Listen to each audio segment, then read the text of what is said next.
In tonight's story, betrayal runs deep, but revenge runs deeper. You're listening to Revenge with Jack, where justice always finds its way. Effective immediately, the words landed like a stamp on damp paper, bleeding through. I kept my hands flat on the conference table, the wood cool beneath my palms. My name is Evan. I'm 47. I've steered client relations at Northbridge Bioworks for 15 years. Across from me, Olivia, 32, fresh from a shining MBA, watched for a reaction she could catalog. I gave her a nod, kept my voice even. I hope the Halomir presentation goes well on Friday, I said. The room went quiet, oxygen thinning. My team, people I'd hired, trained, walked with from first cold calls to million-dollar renewals, studied the table grain like it had answers. Olivia's eyes narrowed, a tiny click of calculation. What do you mean? She asked. I smiled. You'll figure it out. I stood and walked the long hall to my office, a corridor that remembered our footsteps. 2 cardboard boxes waited like open mouths. 23 years of work seemed smaller than I expected. Photos of launches we fought to the finish line. Plaques with names already fading. A coffee mug from my daughter, Nora, world's best dad, in chipped blue letters. I wrapped it in a sweater I kept on the chair for late nights and leaned into the slow rhythm of packing. Tape ripping, paper crinkling, the ordinary sounds of an ending. Olivia hovered in the doorway, close enough to watch, too far to help. Evan, about the Halomir account, she began. I set a stack of field notes in the second box. Not my problem anymore, I said, gentle as I could make it. The hallway swallowed her reply. One by one my people came.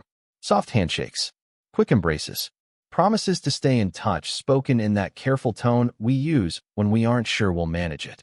Lena, my senior analyst, lingered. This is wrong, she whispered. It's business, I told her, because that's what we say when we can't hold the whole truth in public. We both knew better. We always did. I'd seen it coming in small cuts. Meetings scheduled without me. Questions lobbed across client calls to make me stumble. A memo about modernization that spoke in bright verbs and hollow nouns. Olivia had been here 3 months and not one day in biotech before that. She carried confidence like armor. She thought process could replace memory, and slides could stand in for trust.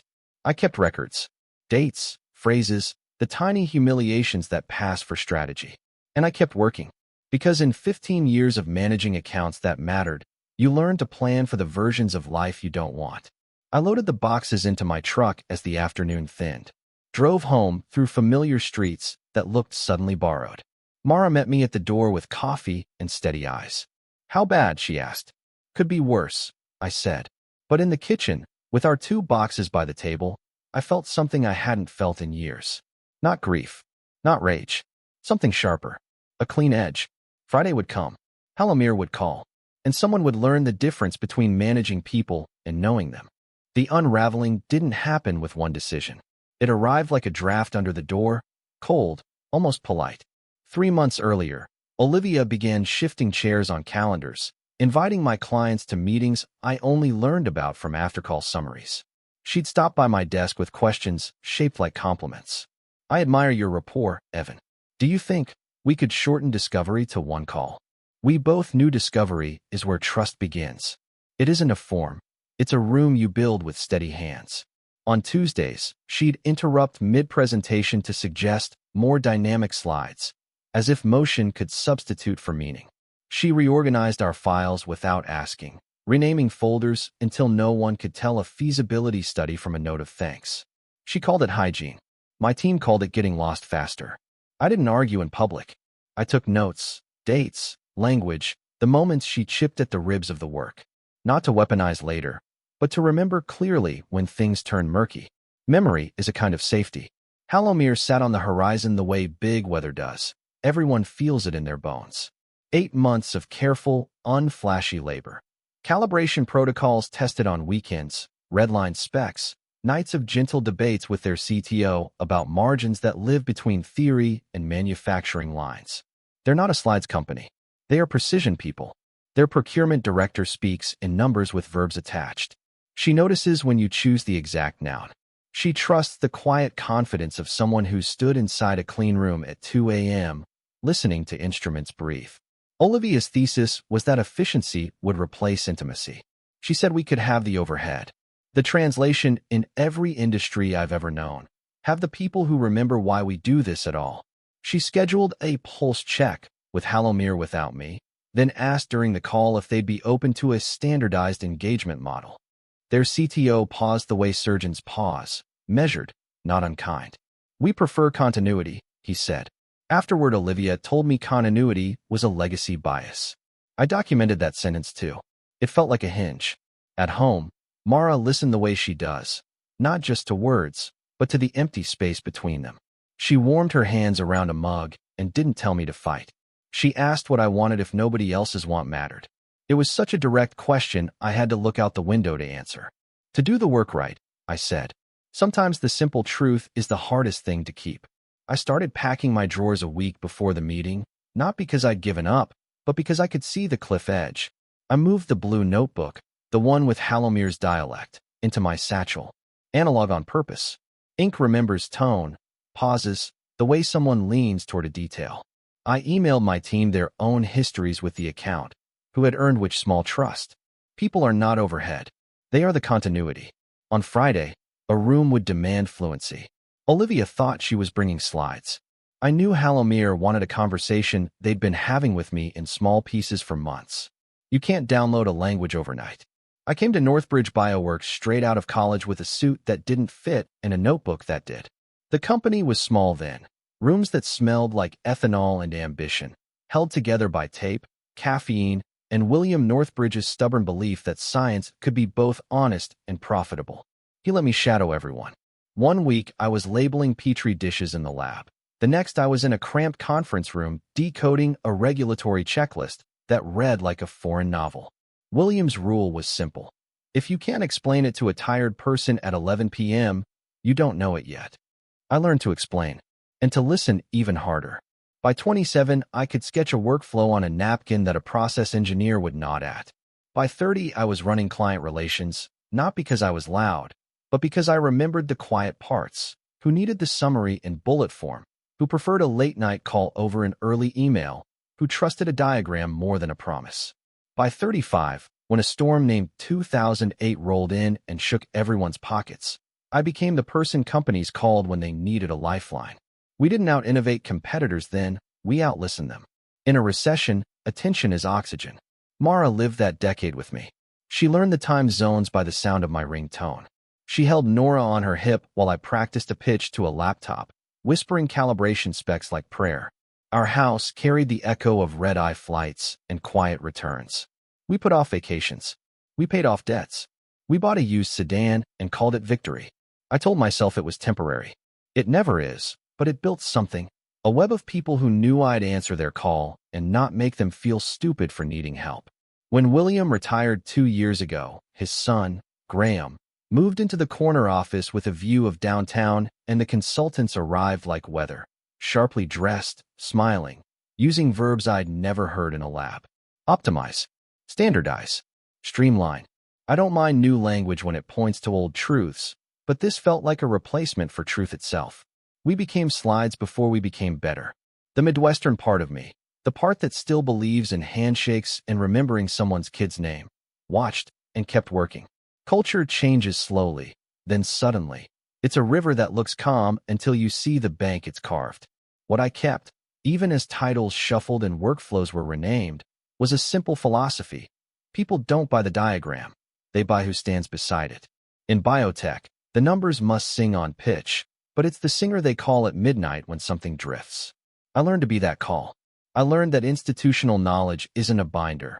It's 100 small favors and one big memory. We were there when it mattered. So when Olivia arrived with certainty packed in her briefcase, I didn't argue. I opened a fresh page in my blue notebook and wrote the date. Some lessons you can only teach by leaving.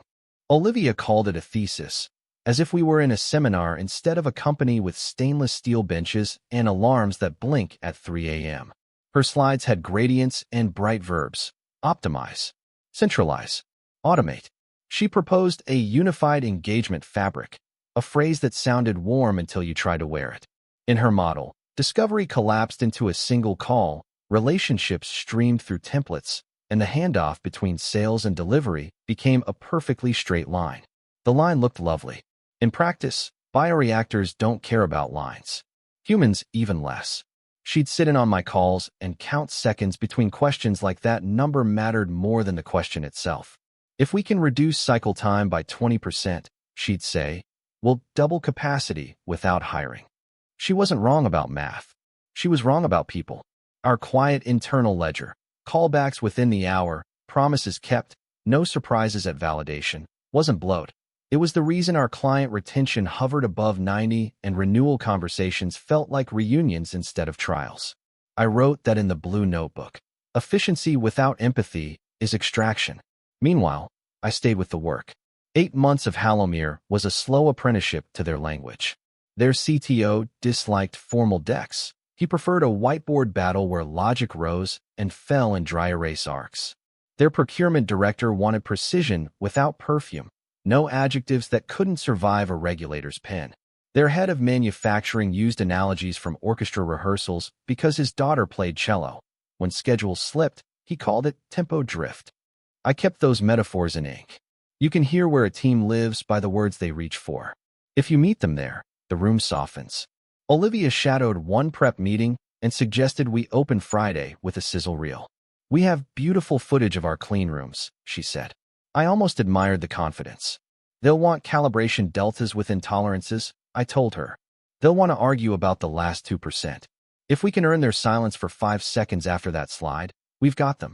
She smiled like I'd confirmed an old superstition. We were speaking entirely different dialects of work. She also hygiened our filing, her word, renaming folders until the team could no longer find the quiet gold. Lena's notes on procurement's pet questions, Jin's summary of Shanghai sensor drift in humid months, the little postmortems we write after long nights, so the next night is shorter. When I asked where she put the institutional profiles, she said, we don't want to encode personalities into process. I wrote another line in the notebook. When you erase the person, you erase the path. On Thursday night, while her messages stacked up unheard, I ironed a shirt and tested the pen I'd bring to the coffee shop. Mara watched me like she always has, seeing both the weight and the lift. What's your plan? She asked.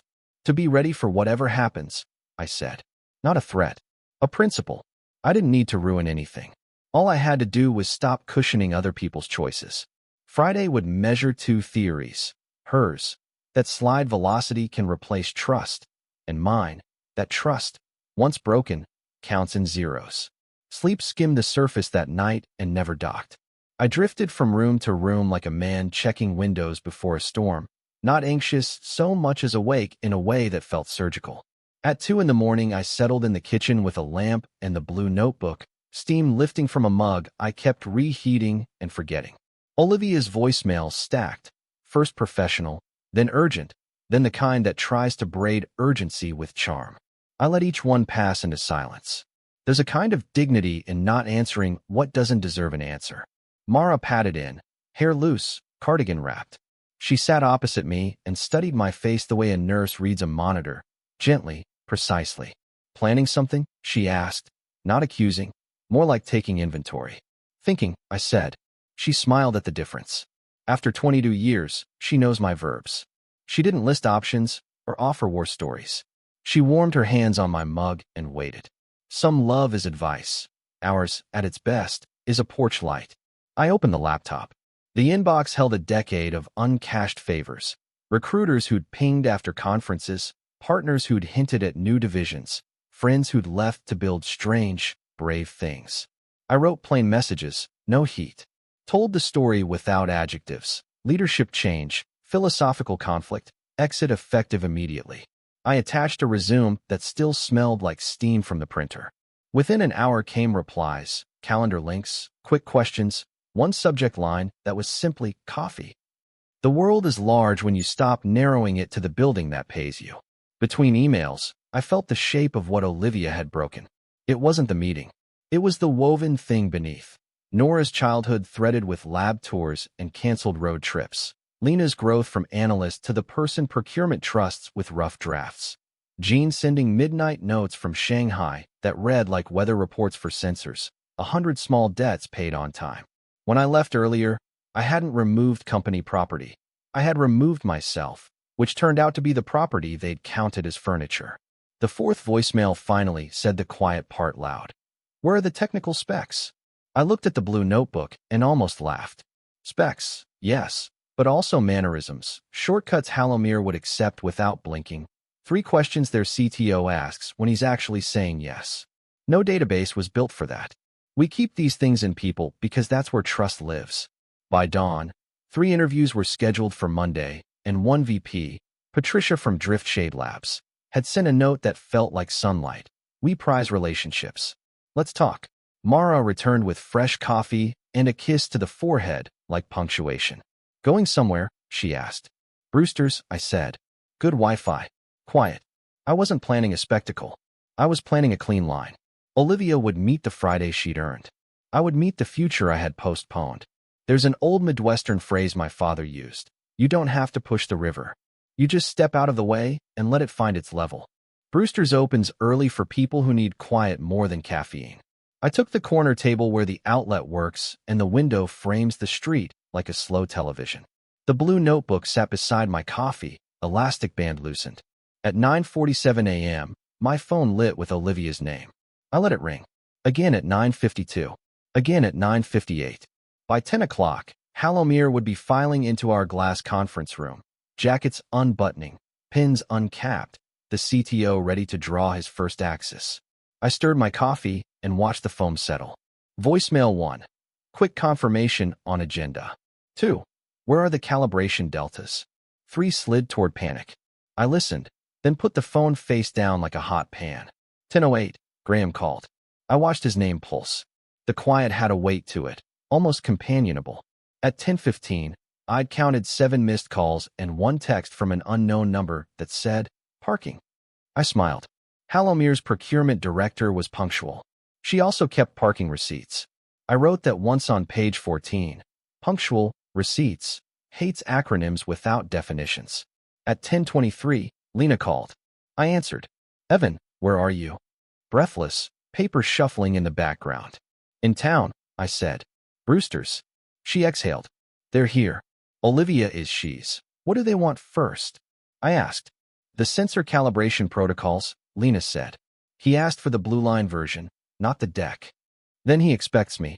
I said. Lena was quiet a moment. Where are the specs? I sipped.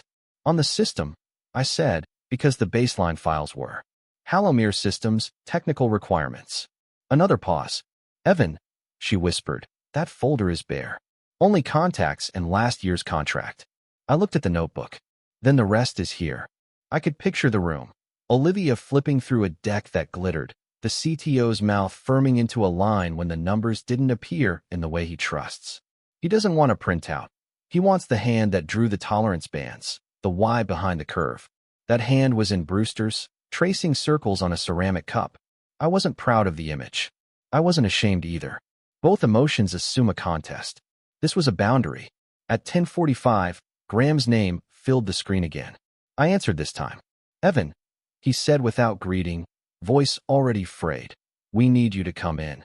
There's been a misunderstanding. No misunderstanding, I said. Effective immediately, remember? The phrase sat between us like a signed receipt. Look, we can work something out. Consultant basis. Name your rate. I'm not available, I said, truthful as weather. I have an interview at 2. By 11:30, Lena's text. They walked. Gave 20 minutes for the documentation. Left when it didn't arrive. I felt a tired kindness for everyone still in that room. It isn't easy to watch a theory fail in public. At noon, Olivia called again. I answered. This is sabotage, she said, voice tight. This is consequence, I said. All official files remained on your server. The notebook is mine. I bought it. I wrote it. That's where the context lives. She hung up. The cafe hummed. I closed the notebook, slid it back into the satchel, and opened my laptop to a different window, the one where the next life waits if you're brave enough to let go of the last. After the call, I let the quiet settle like dust. Consequence has a sound if you listen for it, a soft unhooking. I wasn't triumphant. I wasn't even angry anymore. I felt the way you feel after a storm clears. The fence is down. The branches are everywhere. The sky is rinsed. You take stock. You start sweeping. The phone lit again. Compliance, security, then a number I recognized from legal. I answered none of them. Boundaries don't work unless you honor them yourself. Graham texted a phrase that had too many zeros to be accidental. Name a day rate. I typed and erased twice before sending. I'm not available. It read colder than I felt, but it was honest. The truth was, I tried for months to be more than available, to be a bridge. Olivia had chosen to dynamite the middle. If I sprinted back now with a price tag, I'd only be confirming her premise, that relationships are a commodity you can buy at the last minute. They aren't.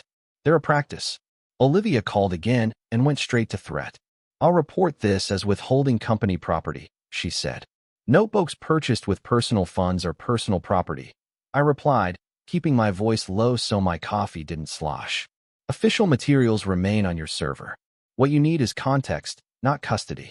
She started to reply, then stopped. We both knew the difference was the case. She'd been working from custody. I'd been working from context. Around 1, Mara checked in. Do you need anything? She asked. Just the grace to do nothing theatrical, I said. She laughed, that small laugh that reminds me I'm not alone in my better instincts. At 1:40, I closed the satchel and walked the few blocks to a quiet side street where the afternoon felt generous. There's a superstition in me I haven't shaken since childhood. Arrive early, breathe, let the body catch up to the mind. I stood in the sun and did exactly that. At 2 on the dot, Patricia from Driftshade called. Her voice didn't chase. It invited. We've followed your work for years, she said. Our partners describe you as the person who shows up when the lights flicker. I told her I've never liked flickering lights. We laughed, the safe laugh of strangers trying a first step. She asked sensible questions about my philosophy, how I approach trust, how I measure satisfaction without flattening people. I told her what I've always believed, that renewal rates are love letters written in invoices, and that the best metric is the email nobody asks you to send because you already did. When the call ended, she'd offered a Monday in person. I said yes. I sat on a low wall and watched traffic collect at the light, then release. Somewhere across town, Hallomir's team was back in their own building, doing what professionals do after a miss, documenting, recentering, deciding. Somewhere in our glass conference room, people I cared about were cleaning up a mess made in the name of efficiency. Sabotage would have been changing a number, erasing a line, breaking something to prove a point. I'd done the opposite. I'd kept my hands open and stepped back. Consequence walked in by itself. Sometimes leadership is not the sprint toward the fire. It's refusing to light one to feel important. Saturday morning braided itself out of small mercies. Sun on the garage floor, the whir of a fan, a mug that remembered my hand. The phone rang with Jin's name. International BD, voice forever half a day ahead. Evan, he said, careful. I should have told you sooner. I leaned against the workbench and let the air still. Tell me now. He exhaled. Olivia's been calling our overseas clients. Not to build rapport. She's been asking for original contracts, side letters, renewal triggers, anything not already in the CRM. She asked me for my entire email archive for quality review.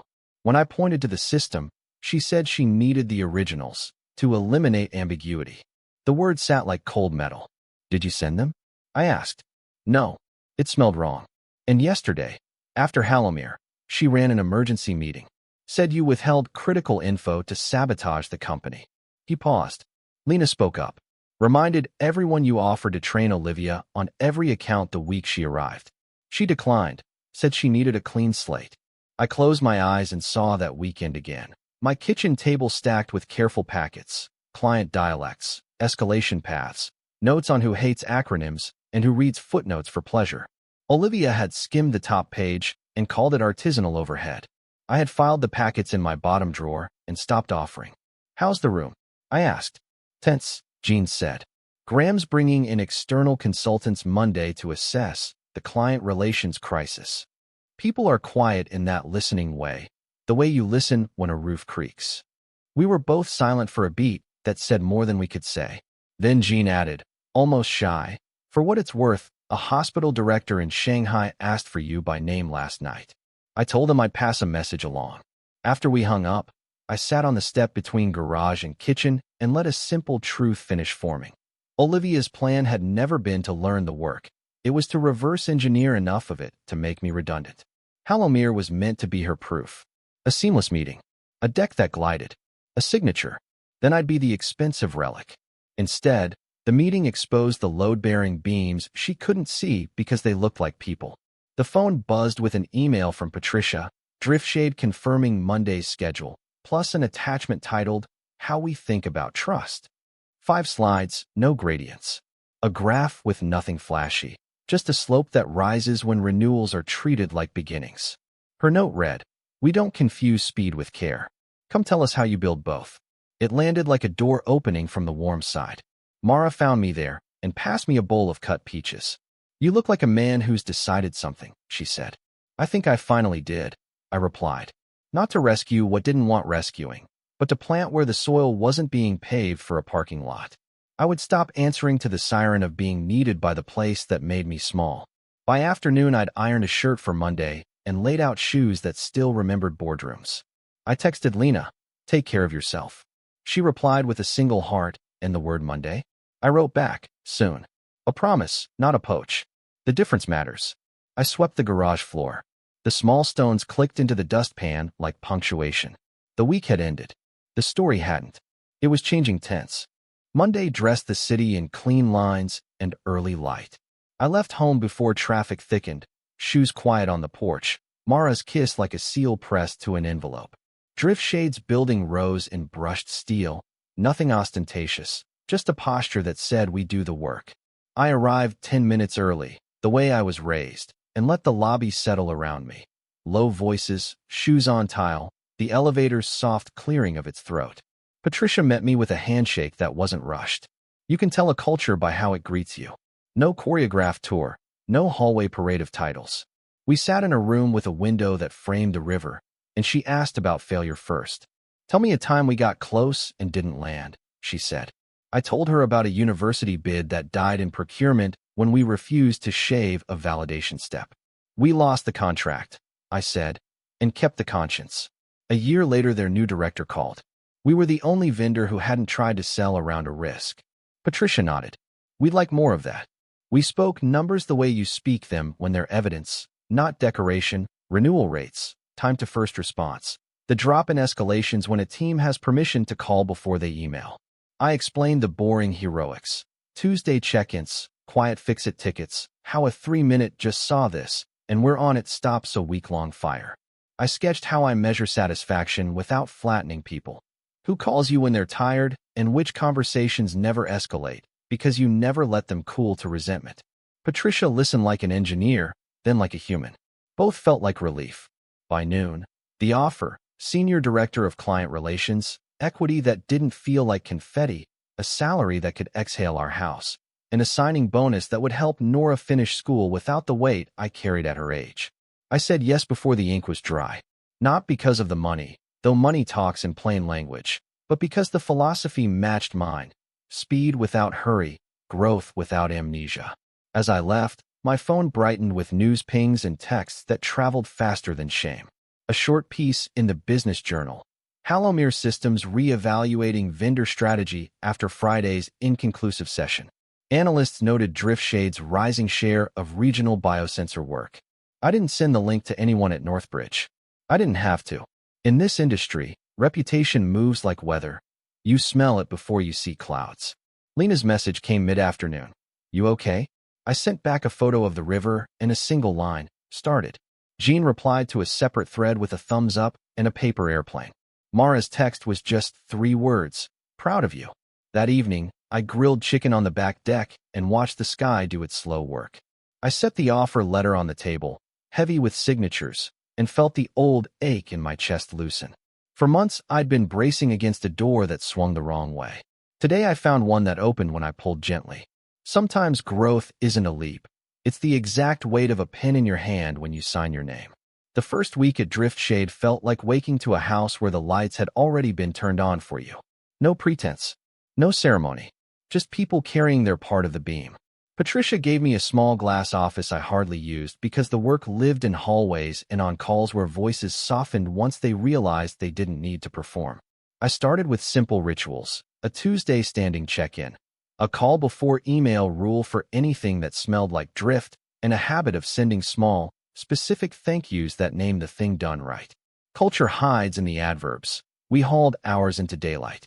I didn't recruit so much as name possibility out loud. I called Gene first. I'm not asking you to leave, I said. I'm asking if your work wants a bigger room. He laughed, that careful laugh of a man who's been loyal and bruised. By Wednesday, he'd spoken with Patricia about international BD. Friday, he sent me a screenshot of his signed offer. In the same breath, he asked whether I wanted him to delay notice for Northbridge's sake. Do what keeps your dignity intact, I told him. That's the only asset that appreciates. With Lena, I chose coffee, not a call. We returned to Brewster's, the scene of last week's slow unspooling, and sat at the window like civilians. I told her Patricia was ready to fund a pharmaceutical consulting division from scratch, compliance first, nimble, built to translate regulatory density into human language. Founding director, I said, and watched the words land. She stared into her cup as if the surface might answer. Graham offered me your old role yesterday, she said. Title, pay bump, a speech about continuity. I nodded. Both paths are honest, I said. One fixes what someone else broke. The other builds where nothing's been raised. She smiled without showing teeth. I've spent 3 years being good at rescue. She lifted her eyes. I'd like to build. She accepted 2 days later, not because I asked, but because Driftshade made room for the shape of her talent.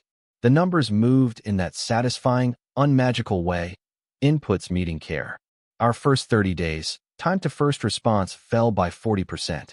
Escalations dropped by a third because we called before the worry hardened.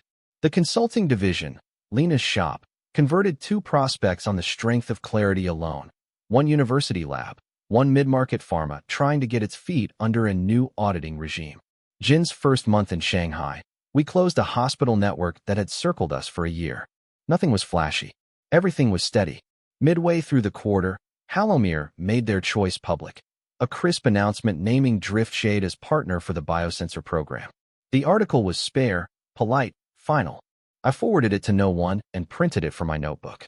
Not a trophy, just a timestamp. At home, Mara taped Nora's latest syllabus to the fridge and said, "You're sleeping again." I realized I was.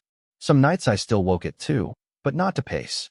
I'd pour water, stand at the window, and think about the quiet arithmetic of trust. It adds by ones. It breaks by zeros. We were adding again.